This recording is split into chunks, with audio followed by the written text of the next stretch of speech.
Hai orang yang mengaku beriman, segera bertobatlah kepada Allah dengan taubat yang sebenar-benarnya. Itu kata Allah. Taubat yang sebenar-benarnya, bukan taubat lombok. Ya, sekarang taubat, besok ngulangi, sekarang taubat ngulangi terus seperti itu kan taubat lombok ya. Taubat yang sebenarnya, meninggalkan dosa-dosa besar. Kemudian Allah melanjutkan, kalau kamu betul-betul bertobat dengan taubat nasuha, taubat yang sebenar-benarnya, ikhlas karena Allah, maka asa rabbukum ayyukafira ankum sayiatikum wa yudkhilakum jannatin tajri min tahtihal anhar. Ingat. Nah, ini kata Allah, semoga Allah akan mengampuni kesalahan-kesalahan kamu dan menghapus seluruh dosa-dosamu, dan nanti pada hari kiamat kamu akan dimasukkan ke dalam surga, yang di dalam surga ada sungai-sungai yang di bawahnya mengalir sungai-sungai, dan kamu akan kekal di dalam surga tadi. Nah, ini menunjukkan bahwa orang tadi selamat dari perbuatan dosanya dia, sehingga Allah masukkan dia ke dalam surga. Bismillahirrahmanirrahim. Saudaraku yang dimuliakan oleh Allah Azza wa Jalla, pada kesempatan yang berbahagia ini kita bersyukur pada Allah Subhanahu wa taala, kita masih diberi kenikmatan oleh Allah yang tidak terhitung nilainya, terutama nikmat sehat, nikmat waktu. Dengan nikmat ini kita dapat berjumpa kembali di majelis ilmu dalam rangka kita untuk bersama-sama belajar, saling menasehati, saling mengingatkan dalam agama Allah, kebaikan, amal soleh, dan senantiasa kita untuk saling menasehati, saling mengingatkan akan pentingnya kita untuk senantiasa istiqomah dalam kita beribadah kepada Allah dengan meningkatkan ketakwaan kita dalam menjalankan semua apa yang diperintahkan oleh Allah dan menjauhi apa yang dilarang oleh Allah. Dan sekali lagi kita bersyukur pada Allah Subhanahu wa ta'ala, kita juga masih diberi nikmat yang paling agung, yaitu nikmat iman dan juga nikmat Islam. Dengan nikmat ini kita bisa tetap istiqomah dalam kita beribadah kepada Allah. Kita bisa menjalankan ibadah wajib sholat 5 waktu, yang itu sudah menjadi rutinitas kita setiap harinya, setiap malamnya. Karena seorang hamba yang beriman tentunya dia akan senantiasa mendengarkan panggilan Allah.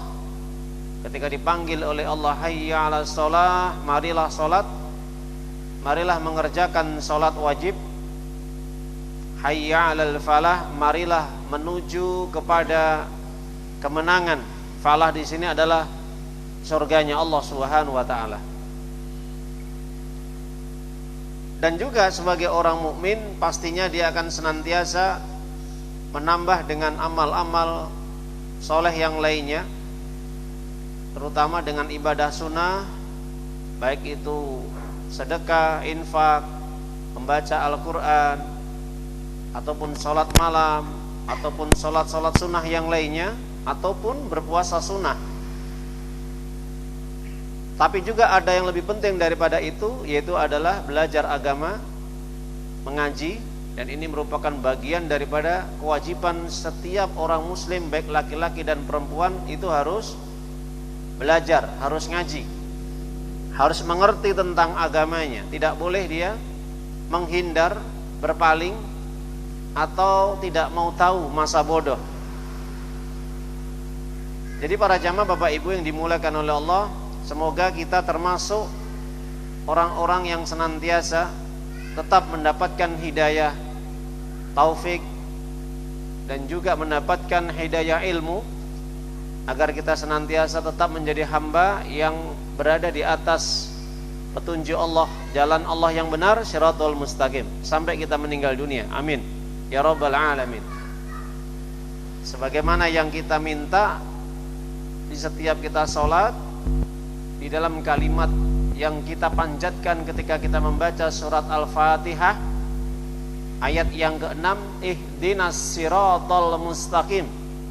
Ya Allah, tunjukkanlah kami kepada jalanmu yang lurus, jalanmu yang tidak ada kebengkokan, jalanmu yang tidak ada penyimpangan dan kesesatan, jalanmu yang dimana tidak bertentangan dengan aturan-aturanmu, dan juga jalanmu yaitu jalan yang engkau ridhoi, yaitu agama Islam. Jadi yang disebut dengan siratal mustaqim ini maknanya banyak sekali. Ketaatan, amal soleh, istiqomah, ataupun dinul Islam, agama Islam. Jadi tentunya yang paling penting adalah mudah-mudahan Allah mewafatkan kita dalam kondisi tetap di atas agama Allah yang benar, yang lurus, yaitu dinul Islam, agama Islam. Para jamaah Bapak Ibu yang dimuliakan oleh Allah Subhanahu wa taala, kita akan melanjutkan untuk kajian tema kita masih terkait dengan fadilah ataupun keutamaan menjalankan sholat sunnah. Untuk pembahasan malam hari ini kita akan mencoba mengupas tentang keutamaan fadilah sholat sunnah taubat. Terkait dengan hukum sholat sunnah taubat, hal ini disepakati oleh 4 mazhab, baik itu Imam Abu Hanifah, Imam Hanafi, baik itu Imam Malik, baik itu Imam Asy-Syafi'i, ataupun Imam Ahmad bin Hanbal rahimallahu ajmain. Yang dimana 4 mazhab ini sepakat bahwa hukum sholat taubat adalah hukumnya sunnah. Adapun terkait dengan sholat taubat ini berlaku ditujukan kepada mereka seorang hamba yang melakukan perbuatan dosa, kesalahan, baik itu lantaran kebodohan ataupun yang disengaja. Oleh sebab itu para jamaah Bapak Ibu yang dimuliakan oleh Allah SWT, pentingnya sholat taubat ini adalah untuk membersihkan saat itu dosa-dosa yang dia lakukan, baik itu dosa kecil bahkan sampai dosa yang besar. Oleh sebab itu para jamaah Bapak Ibu rahimani wa rahimakumullah azza wa jalla, maka kita sebagai seorang muslim, ketika kita pernah melakukan dosa, bahkan dosa besar dulunya, ketika kita masih jahiliyah, masih bodoh, tidak mengerti agama, belum mengerti Islam, belum mengerti hukum perintah dan larangan, mungkin kita pernah melakukan dosa yang itu menurut ukuran Allah adalah dosa besar. Dosa meninggalkan sholat, mungkin dosa berzina, dosa minum khamar, dosa mungkin saja membunuh, dosa makan riba, dosa mungkin persaksian palsu, dosa berkhianat, ataupun dosa di antara sifat-sifat munafik, berbicara suka berdusta, berkhianat apabila dipercaya, berjanji tidak menepati, dan dosa-dosa yang lainnya. Maka setiap orang atau setiap hamba yang beriman, kalau dia melakukan perbuatan dosa, ketika saat itu dia bertobat kepada Allah, minta ampun kepada Allah, kemudian melaksanakan sholat taubat 2 rakaat, pasti Allah akan mengampuninya. Hal ini dijelaskan di dalam surat An-Nisa. Kalau kita membaca surat yang keempat, ayat yang ke-17, Allah Subhanahu wa taala menerangkan, innamat taubatu 'alallah lilladzina ya'maluna su'a bijahalah. Ya'maluna su'a bijahalah, bijahalatin. Tsumma yatubuna min qarib. Kata Allah, faulaika yatubullahu 'alaihim wa kana Allah 'aliman hakima. Di dalam ayat ini Allah menjelaskan, innamat taubatu 'alallah lilladzina ya'maluna su'a bijahalah. taubat yang hanya diterima oleh Allah di sisinya adalah bagi siapapun orang yang dia pernah melakukan perbuatan su. Jadi su ini adalah identik dengan segala apapun yang buruk. Para ulama menjelaskan su adalah segala perbuatan yang mengandung murkanya Allah, itu su. Segala perbuatan atau ucapan yang mendatangkan dosa itu juga su. Ya.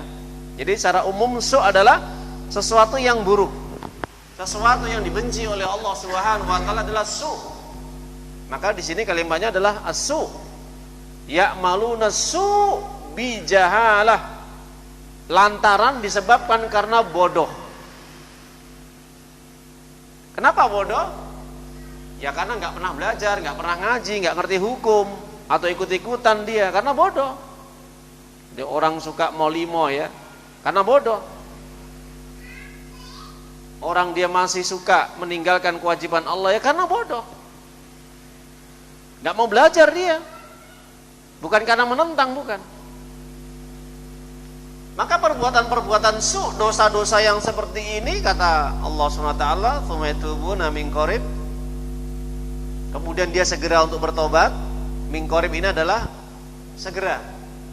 Para ulama sebagaimana Imam Mujahid, Ad-Dhahhak, kemudian juga Abu Aliyah dari murid-murid Ibnu Abbas radhiyallahu an, sahabat Nabi, ahli tafsir ini mengatakan bahwa min qarib ini adalah mereka bertobat sebelum datangnya kematian, atau mereka bertobat sebelum melihat malaikat maut.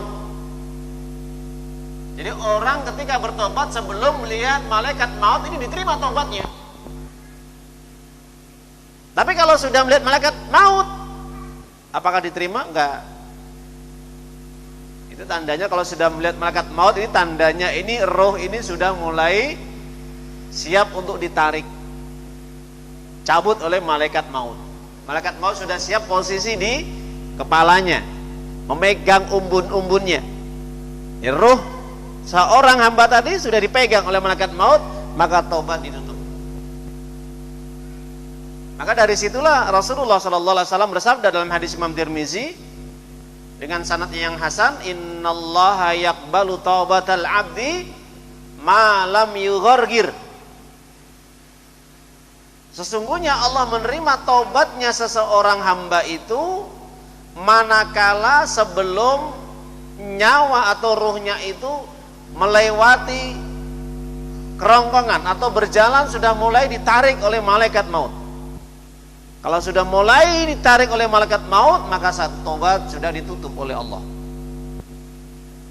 Jadi para jamaah Bapak Ibu, itu penjelasan para ulama min qarib di dalam surat An-Nisa ayat yang ke-17 surat 4. Kalau orang sudah bertobat dengan tobat yang sebenarnya, maka saat itulah Allah akan menerima tobatnya dengan tangan terbuka. Karena Allah adalah yaitu zat yang senantiasa menerima tobatnya seorang hamba, karena Allah itu maha pemurah. Allah juga memberi rahmat, ampunan kepada semua hambanya yang melakukan dosa, siapapun dia. Kalau dia bertobat, maka diterima oleh Allah Subhanahu wa taala, siapapun dia. Jadi tidak pandang bulu. Kalau dia bertobat dengan taubat yang sebenar-benarnya, maka diterima oleh Allah Subhanahu wa taala. Summa yatubullahu alaihim, Allah akan menerima taubat mereka. Wa kanallahu aliman hakima, dan Allah maha mengetahui dan maha bijaksana. Para jamaah Bapak Ibu, saudara-saudaraku, hadani wa hadakumullah azza wa jalla. Kalau kita kembali kepada hukum tentang sholat sunnah taubat, maka hal ini pernah ditunjukkan oleh baginda kita yang mulia Nabiullah Muhammad Rasulullah sallallahu alaihi wasallam di dalam hadis rawi Imam Tirmizi, rawahu Imam Ahmad, rawi Ibnu Majah dan Abu Daud. Hadis ini disahihkan oleh Syekh Albani dan Syekh Ahmad Asy-Syakir dan juga Ibnu Hajar Al-Asqalani, meskipun sebagian ulama mendhaifkan. Jadi ada perbedaan masalah tentang analisa hadis. Sebagian ulama hadis mensahihkan, ada sebagian juga yang mendhaifkan. Tapi bahwa hadis ini pun didukung dengan ayat-ayat Allah Subhanahu wa taala. maka bisa diamalkan. Dijelaskan riwayat hadis ini dari sahabat yang mulia Abu Bakar As-Siddiq radhiyallahu taala anhu, bahwasanya dia pernah mendengar Rasulullah sallallahu alaihi wasallam bersabda, "Ma min 'abdin yudnibu dzamban." Tidak ada seorang hamba yang dia melakukan perbuatan damban, dosa. Suka berbuat dosa dia. Pasti seorang itu pasti berbuat dosa. Karena tidak ada yang tidak berbuat dosa. Sekelas sahabat pun berbuat dosa. Tidak ada mereka yang maksum. Kesalahan, dosa pernah mereka perbuat. Meskipun mereka sudah dijamin masuk surga. Karena mereka mendapatkan gelar dari Allah radhiyallahu taala anhum ajmain atau ridwanullah alaihim ajmain. Semoga Allah senantiasa meridhoi mereka semua. Jadi kalau sudah punya predikat radhiyallahu, itu tandanya mereka ada jaminan masuk surga. Itu para sahabat Nabi. Meskipun mereka mendapat gelar, tapi juga mereka tidak maksum. Kecuali Nabi Muhammad SAW, satu-satunya manusia di muka bumi ini yang dijaga oleh Allah Subhanahu Wa Taala, dibersihkan dosa-dosanya, diampuni segala dosanya. Para jamaah Bapak Ibu yang dimuliakan oleh Allah Azza wa Jalla, Abu Bakar kemudian melanjutkan apa yang telah disampaikan oleh Nabi Muhammad SAW. Apabila seorang hamba atau seorang muslim yang dia berbuat dosa, kemudian ketika dia berbuat dosa, maka saat itu thumma yusinu tuhur, segera dia mengambil air wudu, memperbaiki air wudunya, memperbagus air wudunya atau menyempurnakan air wudunya. Thumma yaqumu yusalli raka'ataini, kemudian dia berdiri salat 2 rakaat. Thumma yastaghfirullah, setelah dia salat 2 rakaat, kemudian dia berdoa minta ampun kepada Allah atas dosa yang dia lakukan. Apa? Ghafarallahu lahu thumma qara hadhil ayah. Pasti Allah akan mengampuni dosanya. Pasti, kata Nabi. Kemudian Nabi membacakan ayat di dalam surat Ali Imran, surat yang ketiga, ayat 135. Apa bunyinya? Walladzina idza fa'alu fahishatan aw dzalamu anfusahum dzakarallaha astaghfaru lidzunubihim wa ma yaghfiru dzunuba illallah wa lam yusirru 'ala ma fa'alu wa hum ya'lamun. Di dalam ayat ini kata Nabi sallallahu alaihi wasallam, ini merupakan petunjuk dari Allah bagi siapapun orang yang melakukan perbuatan dosa. Enggak main-main, dosa fahisyah, perbuatan keji, homoseksual, liwat, homoseksual, zina, atau yang lainnya. Itu terkait dengan perbuatan-perbuatan keji, atau perbuatan-perbuatan dosa maksiat yang lainnya, membunuh, mabuk, makan riba, meninggalkan sholat, tidak menutup aurat, suka berkata-kata yang tidak baik, memfitnah, menggunjing, mencaci maki, mengolok-olok, suka berdusta, dan juga perbuatan-perbuatan dosa yang lainnya.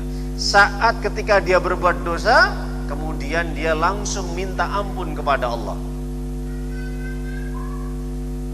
Dzakarul fastaghfar lidzunubihim, dia segera ingat atas perbuatan dosa dia. Saat itu kemudian dia minta ampun kepada Allah dengan melaksanakan sholat 2 rakaat. Kemudian dia banyak beristighfar kepada Allah Subhanahu Wa Taala. Siapa yang bisa mengampuni dosa seorang hamba? Siapa kira-kira? Kecuali Allah. Dan dia tidak meneruskan perbuatan dosa tersebut padahal dia mengerti ilmunya, maksudnya. Oh, ini nggak boleh. Jadi para jamaah Bapak Ibu yang dimuliakan oleh Allah, berdasarkan ayat ini maka para ulama menjelaskan bahwa syarat-syarat diterimanya taubat adalah apabila orang ketika melakukan dosa dia punya niat ikhlas untuk meninggalkan dosa tersebut. Yang pertama. Yang kedua, punya tekad untuk tidak mengulangi dosanya. Yang ketiga, meninggalkan dosa yang pernah dia lakukan dan dia tidak kembali ke dalam lubang dosa. Yang keempat, segera dia minta ampun kepada Allah, bertobat kepada Allah, dan bisa dia melaksanakan sholat 2 rakaat tadi, kemudian banyak istighfar. Yang kelima, apabila dosa yang berhubungan dengan manusia, segera dia minta maaf kepada saudara yang pernah dizaliminya. Karena kalau urusan hablum minan nas ini adalah urusan manusia dengan manusia. Pernah dia mendoliminya dengan apapun, dengan ucapan, dengan perbuatan, atau mengambil haknya, maka dia harus segera minta maaf sebelum nanti di mana hari tidak ada ampunan, syafaat, ataupun sesuatu yang tidak bisa memberikan manfaat kecuali pada hari kiamat nanti Allah akan tegakkan keadilan. Dan saat itu sudah tidak ada lagi kompromi lagi, yang ketika seorang ingin minta dibersihkan kesalahannya atau dia minta maaf kepada saudara yang pernah dizaliminya, maka sudah tidak berlaku lagi ketika sudah di akhirat nanti. Para jamaah Bapak Ibu, hadani wa hadakumullah ta'ala. Maka kalau kita kembali kepada ayat Allah SWT tadi, maka jelas bahwa surat Ali Imran ini mendukung hadis Nabi Muhammad SAW. Tidak ada seorang muslim yang dia berbuat dosa kemudian mengambil air wudu, kemudian berdiri melaksanakan sholat 2 rakaat, kemudian setelah dia sholat 2 rakaat dengan niat dalam hatinya, ya, tidak usah dilafadzkan, cukup dalam hatinya, kemudian dia betul-betul meminta ampun, menyesal, dan tidak mengulangi kembali dosa yang pernah dia lakukan, dan juga dia betul-betul ikhlas taubatnya, bukan karena kepentingan, bukan karena manusia, bukan karena dunia. Apabila ada dosa terhadap manusia, dia segera untuk minta maaf agar segera untuk dibersihkan dosa-dosanya, kesalahannya. Permohonan maaf tadi diterima oleh orang yang didoliminya, maka pasti Allah akan mengampuni dosanya. Itu keutamaan orang yang melaksanakan sholat sunnah taubat. Jadi para jamaah Bapak Ibu yang dimuliakan oleh Allah SWT, salat taubat ini bisa dikerjakan kapanpun, baik waktu-waktu malam, hari, siang, pagi, sore, kapanpun. Dan juga diperbolehkan juga melaksanakan di waktu-waktu yang dilarang, setelah asar, setelah subuh, boleh. Karena tidak terpatok dengan waktu salat taubat ini sebagaimana salat tahiyatul masjid. Ya. Jadi para jamaah Bapak Ibu, kalau kita melaksanakan salat taubat, maka boleh kita ambil waktu kapanpun. Yang penting kita merasa berdosa, maka saat itulah segera untuk sholat 2 rakaat sholat taubat. Niat dalam hati, ya Allah, aku ingin melaksanakan salat taubat ini karenamu ya Allah. Para jamaah Bapak Ibu yang dimuliakan oleh Allah Subhanahu wa taala, maka terkait dengan permasalahan ini, maka jelas orang yang melaksanakan salat taubat ini, maka menandakan orang tersebut dia butuh Allah, butuh perhatian Allah, butuh maafnya Allah. Makanya setiap kita Ramadan, kita senantiasa diajarkan oleh Nabi untuk banyak membaca doa, Allahumma innaka afun tuhibbul afwa fa'fu anni. Ya Allah, sesungguhnya Engkau adalah zat yang pemaaf, maafkanlah kesalahan-kesalahanku ya Allah. Engkau adalah pemberi maaf, pemberi taubat. Siapa yang bisa memberi taubat dan permohonan maaf kecuali Engkau ya Allah. Jadi afwa itu adalah permohonan maaf. Jadi yang hanya memaafkan kesalahan kita hanya Allah. Kalau kita berbuat dosa kepada Allah, itu para jamaah ibu. Nah, maka kalau kita kembali kepada ayat-ayat Allah, hadis-hadis Nabi SAW, maka tobat ini hanya diterima oleh Allah ketika dia masih posisi hidup dan bukan posisi ketika mengalami sakaratul maut. Bahkan Ibnu Taimiyah mengatakan taubat seorang hamba ini dalam hadis, maaf ya, dalam hadis Nabi SAW, hadis riwayat Imam Ahmad, bahwasanya taubat seorang hamba ini diterima oleh Allah SWT ini ketika seorang hamba tadi masih sempat melakukan perbuatan baik, amal soleh, meskipun hanya 1 hari. Meskipun hanya 1 hari.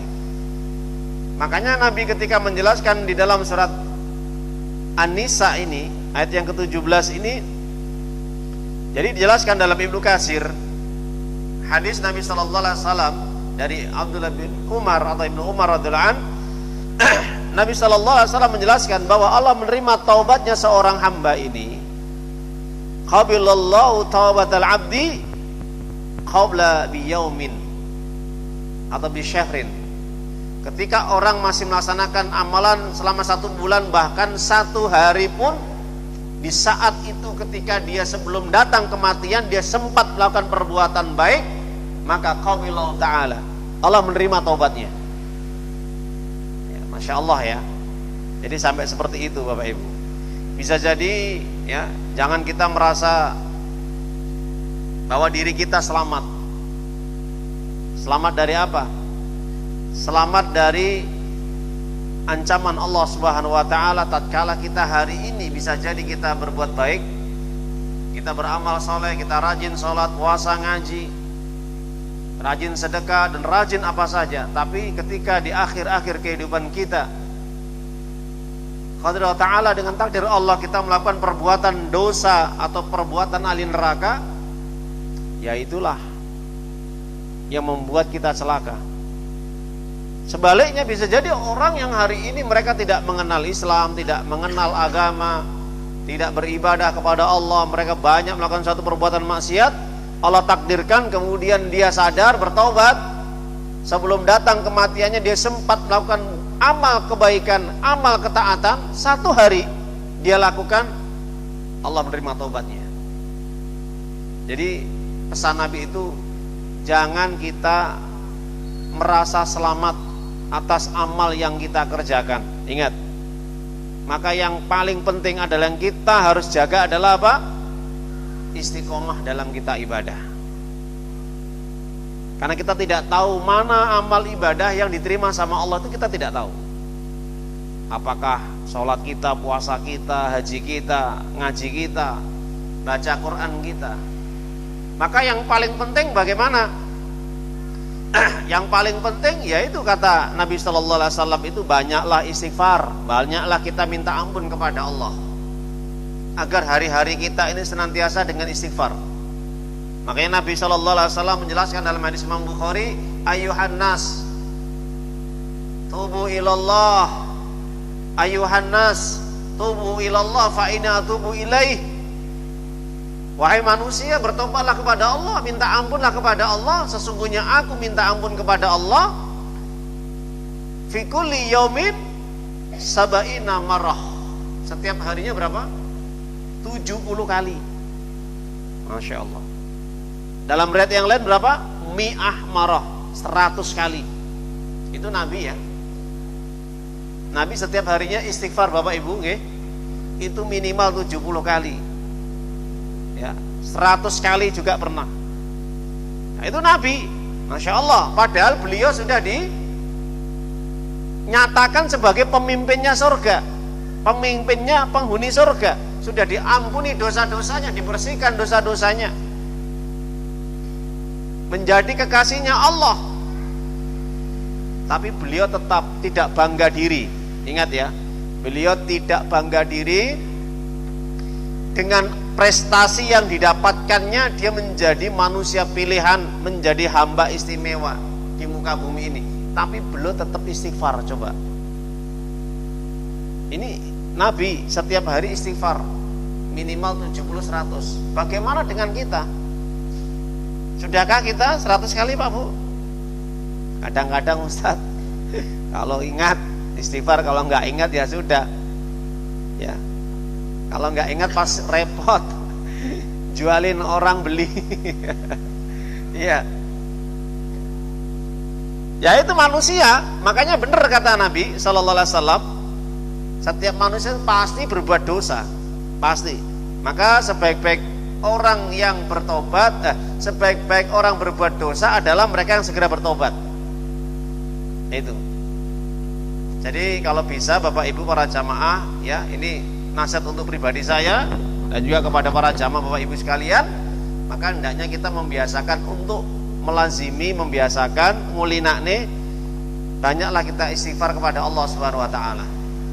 Kalau kita istighfar kepada Allah, maka insya Allah Allah menjaga amal kita sampai kita meninggal dunia. Mana dalilnya Ustaz? Bisa dibuka surat At-Tahrim, surat yang ke-66 ayat yang ke-8. Apa kata Allah? Ya ayyuhalladzina amanu tubu ilallahi taubatan nasuha. Hai orang yang mengaku beriman, segera bertobatlah kepada Allah dengan taubat yang sebenar-benarnya. Itu kata Allah. Taubat yang sebenar-benarnya, bukan taubat lombok. Ya, sekarang taubat, besok ngulangi, sekarang taubat ngulangi terus seperti itu kan taubat lombok ya. Nah, ya.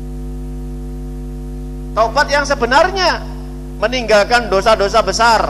Ya, dosa-dosa yang paling besar apa? Syirik, kekafiran, kemunafikan, meninggalkan sholat, atau kabair, dosa-dosa yang itu bisa menyebabkan kita masuk neraka. Apapun yang kita melanggar aturan Allah itu namanya kabair. Kabair, dosa-dosa besar itu kalau Ibnu Abbas mengatakan setiap apapun yang diancam dengan neraka itu dosa besar. Apapun, ya, itu diancam sama Allah masuk neraka. Jadi nanti kalau ada penjelasan yang saya sampaikan dalam ayat hadis Nabi, orang masuk neraka karena ini, orang masuk neraka karena ini, itu kata Nabi ya, itu namanya kabair, dosa-dosa besar.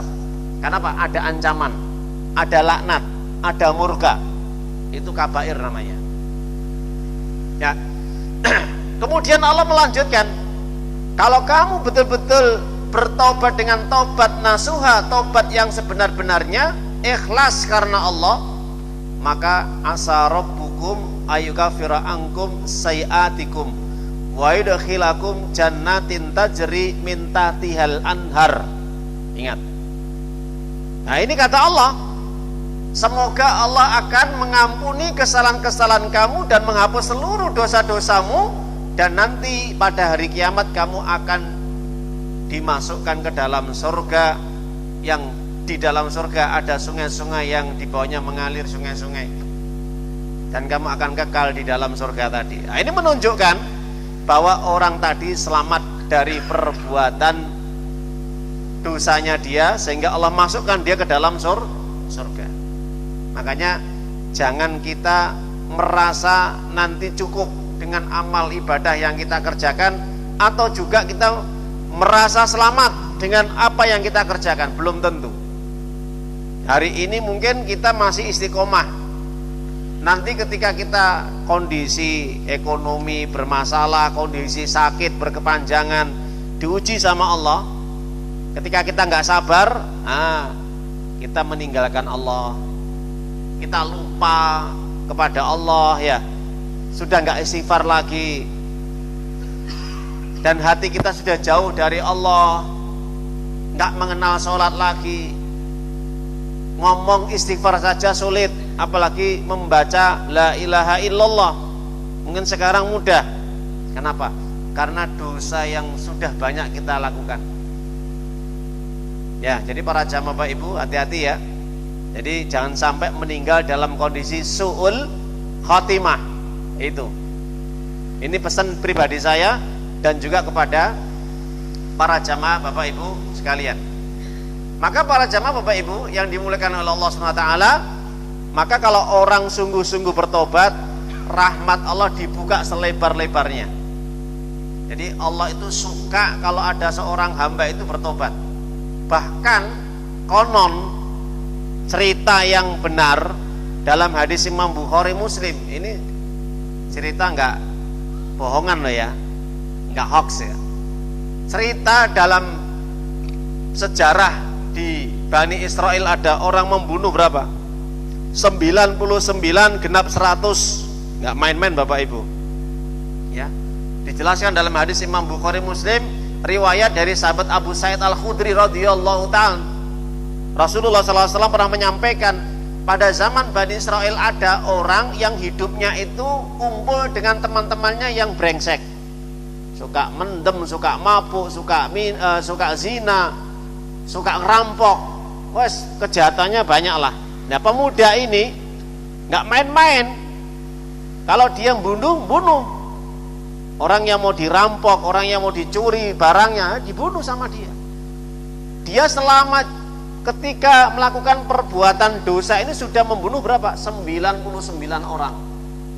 Karena lingkungannya lingkungan brengsek, lingkungan yang buruk, lingkungan yang jelek. Akhirnya dia gelisah. Kok saya seperti ini terus hidup saya? Saya harus berubah ini. Nah, saat itu kemudian dia berjalan menemui seorang rahib atau ahli ibadah, kalau orang kita bilang, orang sekarang itu abid, ahli ibadah. Ahli ibadah ya, bukan seorang alim tapi ahli ibadah. Ditanyakan, ya bapak atau ya syekh, ya ustadz, ya terserah lah bahasanya itu ya. Saya ini melakukan perbuatan dosa yang besar. Apa dosa kamu?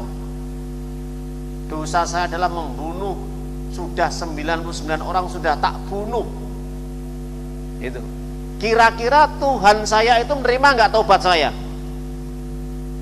Apa kata ahli ibadah tadi? Oh nggak bisa, dosa kamu sudah banyak sekali, Allah tidak akan mengampuni dosamu. Ya jengkel toh Pak Bu. Ya sudah, nggak ada harapan lagi dia.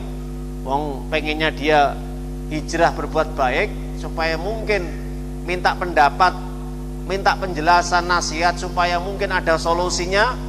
Nggak ada solusi, sudah pusing juga dia.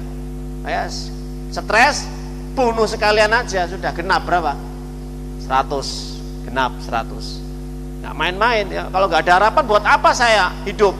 Ya sudah, saya tak matenin lagi, kan gitu. Saya bunuh lagi aja enak. Nah, genap 100, maka saat itu dia bingung ya.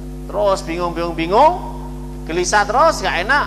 Akhirnya dia berjalan, kemudian dia ingin menemui seseorang yang mungkin lebih alim daripada orang yang dibunuhin tadi. Maka dia ditunjukkan oleh seorang agar mendatangi seorang yang alim. Alim ini punya ilmu.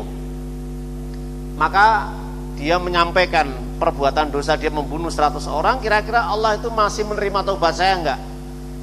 Ada enggak pintu taubat saya? Rahmat Allah ada enggak, kasih sayang Allah kepada hambanya yang berbuat dosa itu? Jelaskan dia. Ini sudah bawa pisau ini.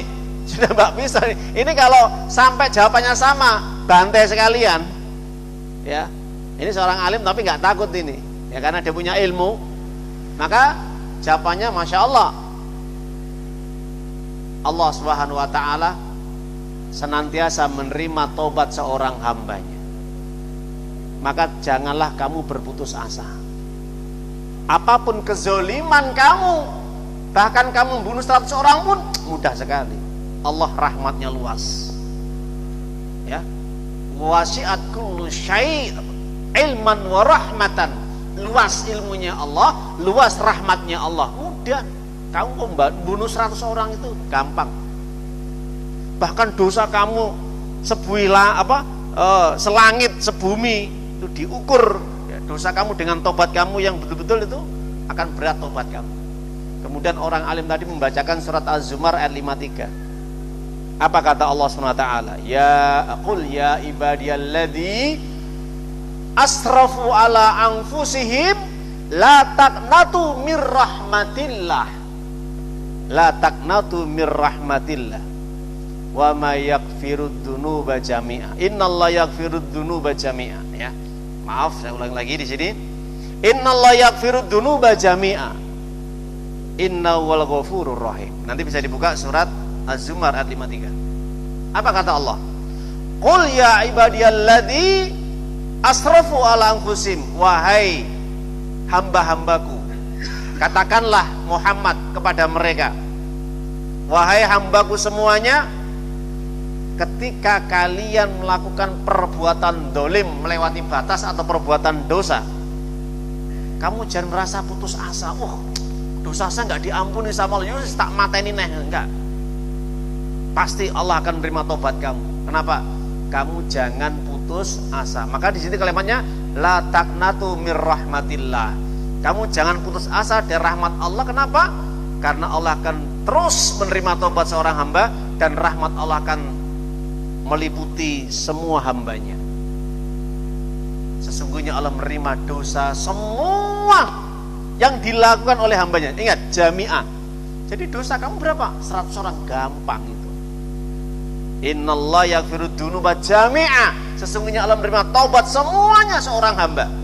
Innawal ghafurur rahim. Coba kalimatnya. Di situ kalimat sifat Allah ya. Allah Maha Pengampun dan Maha Penyayang. Masya Allah. Akhirnya apa? Dia bertobat, pulang ke rumah, kemudian dia memperbaiki dirinya, mandi, membersihkan dirinya, kemudian dia sholat taubat, kemudian dia belajar, ingin belajar dia. Ketika dalam perjalanan dia ingin belajar agama yang ditunjukkan oleh seorang alim tadi, maka di tengah perjalanan dia meninggal dunia atas izin Allah. Kemudian Allah turunkan 2 malaikat, malaikat rahmat dan azab. Kemudian malaikat tadi mengukur jarak antara tempat ya perbuatan atau desa yang dia berbuat dosa atau desa yang akan ditujunya untuk dia hijrah. Ternyata apa? Dia dekat dengan desa yang dia mau hijrah, ya, meninggalkan desa yang dulu jelek dia berbuat dosa-dosa yang lainnya.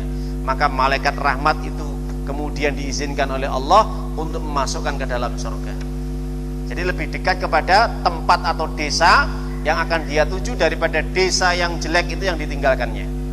Masya Allah, Bapak Ibu para jamaah, kalau kita mengambil pelajaran ibrah dalam hadis ini, maka seberat apapun, sebanyak apapun dosa, kalau dia memang betul-betul bertobat dengan tobat nasuha, pasti Allah akan mengampuninya. Maka disitulah keutamaan sholat taubat 2 rakaat itu untuk menunjukkan bahwasanya pentingnya kita untuk minta ampun kepada Allah dengan sholat tadi ya.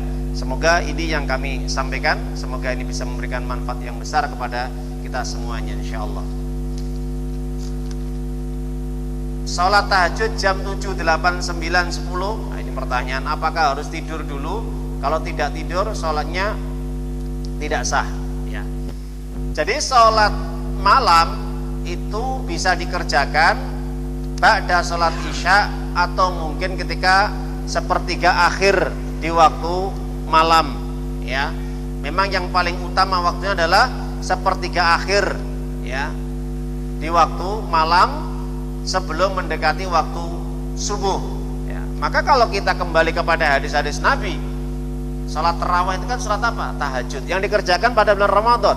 Pada Isya dikerjakan gitu. Nah, itu sebenarnya salat malam. Ya, istilah tarawih karena istilah salat tahajud atau qiyamul lail yang dikerjakan ketika di bulan Ramadan. Makanya tarawih. Tarawih apa? Istirahat. Setiap mendapatkan 4 rakaat ya.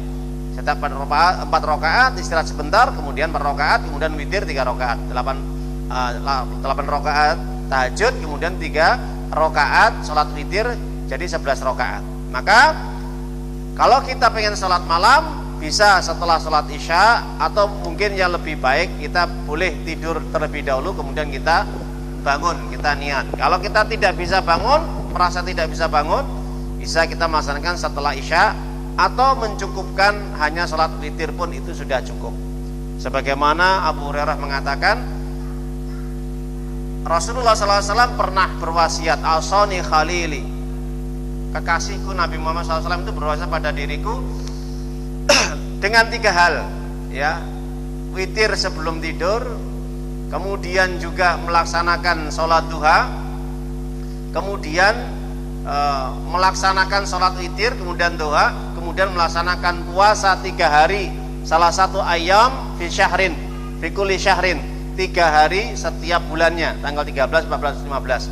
Itu kebiasaan Abu Hurairah, dia sholat setelah isya ya, witir itu kebiasaan beliau. Anak umur 11 tahun kalau sudah menstruasi boleh, kalau yatiman santunan apakah diusap batuknya apa tidak, ya. Jadi sebenarnya untuk mengusap ini hanya sebagai bentuk adab saja. Artinya di mana para ulama itu memang sebagian mereka ketika mereka mendoakan anak-anak yatim, ya, atau mereka memberikan sedekah, mereka memegang kepala mereka sambil didoakan semoga menjadi anak yang soleh atau soleha, bisa berguna untuk agama, ya, dan masyarakat. Nah, maka itu doa dari para ulama atau orang yang menyantuni sambil memegang kepalanya untuk didoakan. Meskipun itu bukan sunnah, ya. Jadi bukan sunnah atau kebiasaan Nabi, cukup didoakan juga sudah cukup. Nah, maka kalau sudah menstruasi, yang penting anak itu kalau sudah dia itu sudah haid, ya, maka sudah balik, maka dia tidak boleh salaman dengan laki-laki yang bukan mahramnya. Itu saja sebenarnya, ya. Jadi tidak boleh bersentuhan tangan, ya. Kenapa? Karena Nabi sendiri mengatakan ini la usahifun nisa. Sesungguhnya aku tidak pernah menyentuh wanita, bersalaman dengan wanita, ya, memegang tangan wanita yang itu bukan istriku. Kalau istriku ya bolehlah, halal kan. Tapi kalau bukan istriku Nabi nggak mau, ya. Itu para jamaah Bapak Ibu yang kami sampaikan, semoga ini bisa memberikan manfaat. Wallahu a'lam bishawab. Kita tutup dengan bacaan hamdalah, alhamdulillahirabbil alamin. Subhanaka Allahumma wa bihamdika asyhadu an la ilaha illa anta astaghfiruka wa atubu ilaik. Assalamualaikum warahmatullahi wabarakatuh.